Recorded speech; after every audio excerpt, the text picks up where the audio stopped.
Welcome to Financial Insider Weekly. I'm your host, Michael Gray, CPA. My guest today is Tom Oviatt. Oviatt. That's Oviatt. close enough. Okay.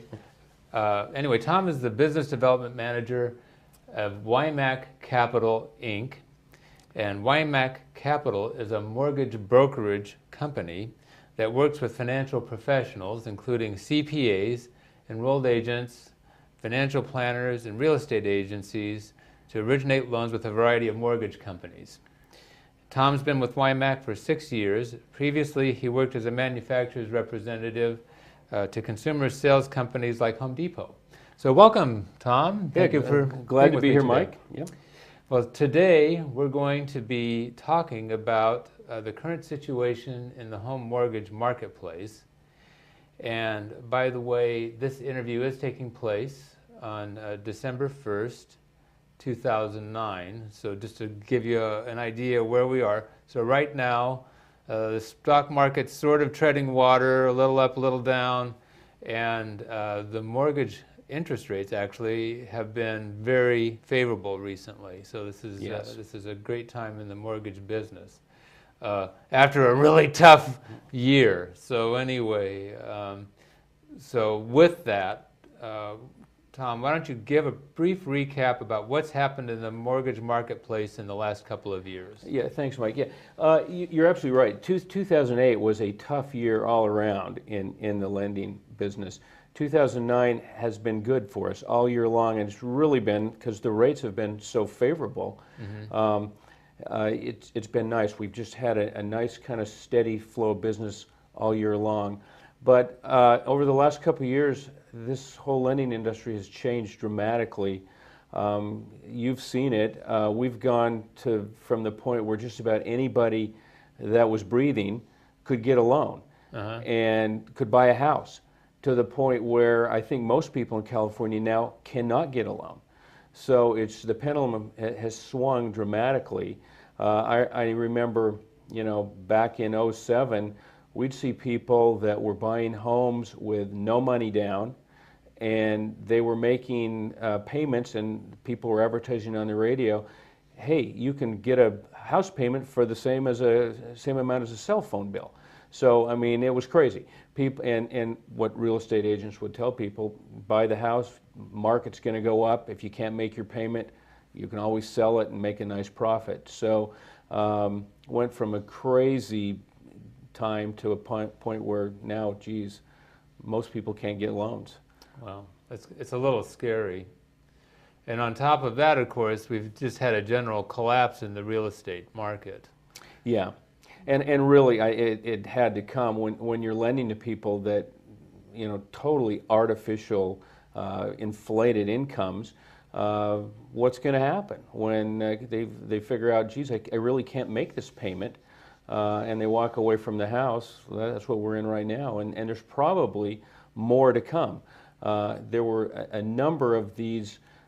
They called them option arms, and they're the 1% loans that were originated, and they're getting to the point now where they're reaching their first adjustment period, and they're going to have some massive payment adjustments that people are going to have to deal with, and they just won't be able to make the payments, and so there's going to be another, segment they're going to have to walk away from their home probably. So the way that those loans, as I recall, were set up was that they were paying almost like 1% interest. Yeah.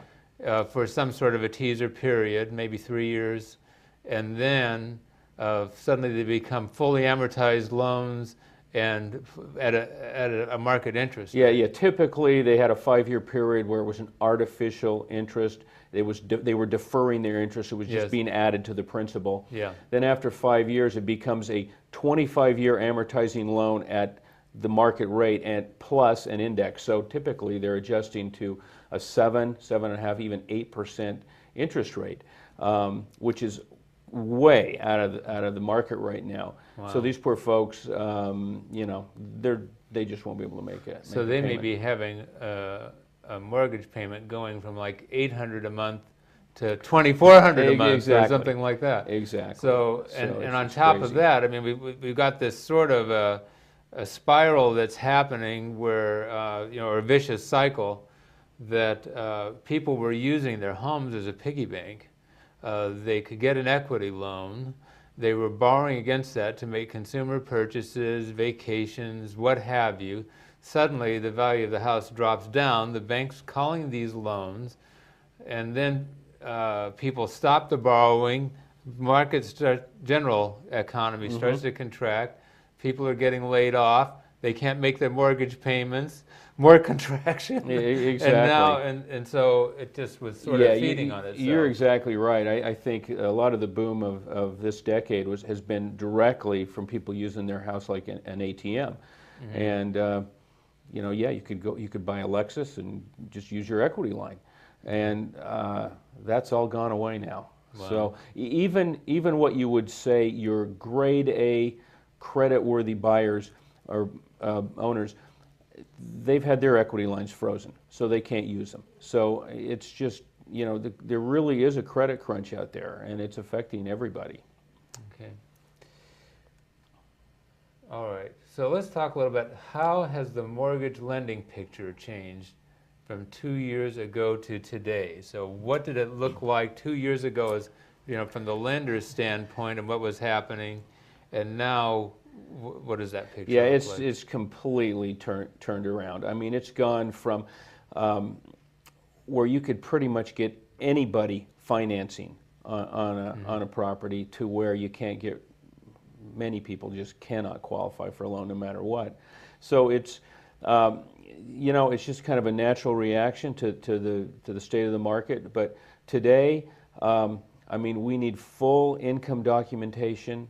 So that means we've got to usually have 2 years of taxes, a current pay stub, W-2s, current bank statements, and we've had lenders verify employment up to 3 or 4 times during the process of a loan.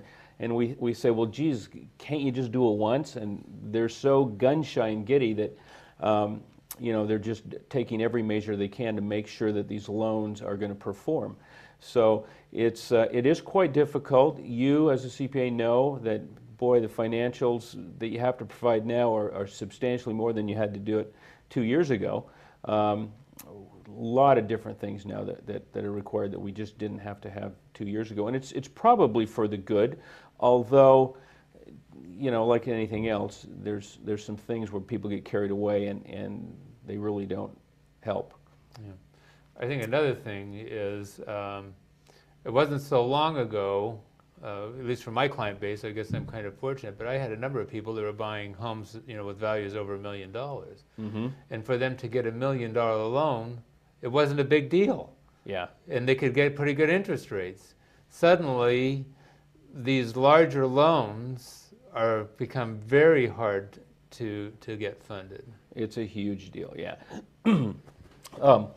We hear from lenders that this year is going to be the year of the jumbo, and we've been hearing that all year long. Yeah. It just hasn't happened yet, and it won't happen until there's a market for securitization of jumbo loans. That's a huge issue because, here in California we have so many people that are in high value properties, and they have $1 million loans or $800,000 loans or a $700,000 first and a $300,000 second or what have you. So and we just have not been able to get competitively priced jumbo loans. There are some jumbo loans out there, but the qualifications are very, very strict, and banks just don't want to do it unless they have a really good feel for it. If they have money that they want to invest in it. So it's just been really tough for jumbo. So we hope that loosens up, but I don't see it happening real soon. Yeah. And